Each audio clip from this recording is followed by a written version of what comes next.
If x is distributed normally with a mean of 23.6 and a standard deviation of 3.1 or a variance of 3.1 squared, find k for which the probability that x is less than k is 0.95.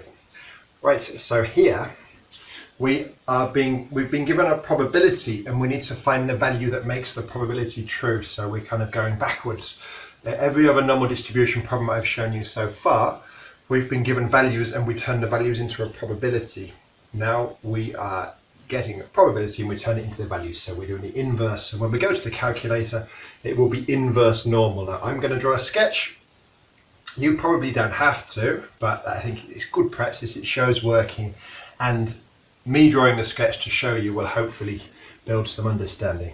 So x is distributed normally with a mean of 23.6, variance 3.1 squared, and we need a left tail of 0.95. So if I just draw this, something like that, we've got the mean's always in the middle. Any normal distribution is symmetrical about the mean.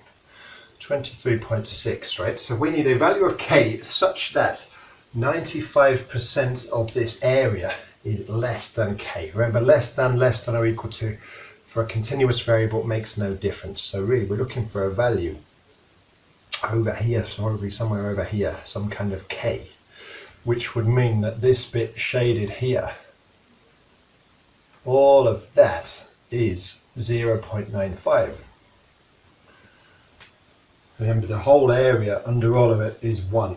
So what you do, you go to your calculator, go to statistics mode, and we need to be on dist for distribution, normal, and we're on inv norm, inverse normal, right there, inverse normal.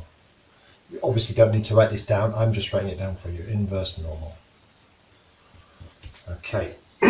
Right, so if we go inv norm, if you look at it, we need to be in this variable mode, that's fine. If it looked like this, as in something that doesn't look particularly familiar, then just press VAR for variable, and that should be much more like it. Now you get to choose which tail.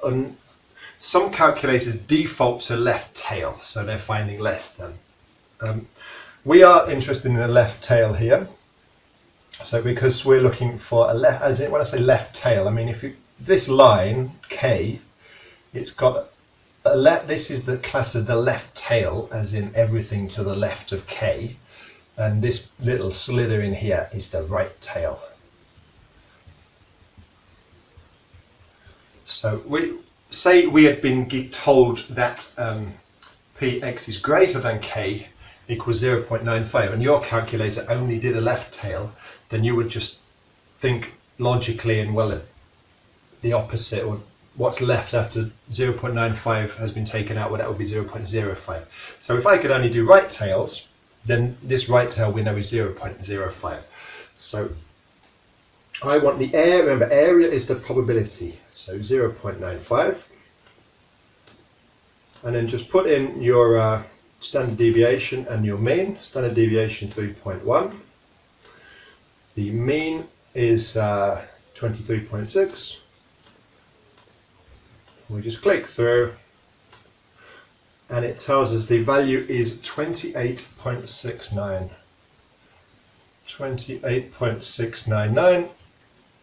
Three significant figures, k equals 28.7. Doesn't give us any units, doesn't tell us any context, so that is it. And it looks reasonable for the drawing, as I say. So one standard deviation away would take us to 26.7, so there's more than one out. It looks reasonable. Like I say, you probably don't need the sketch, but it's quite nice. I think it's good communication.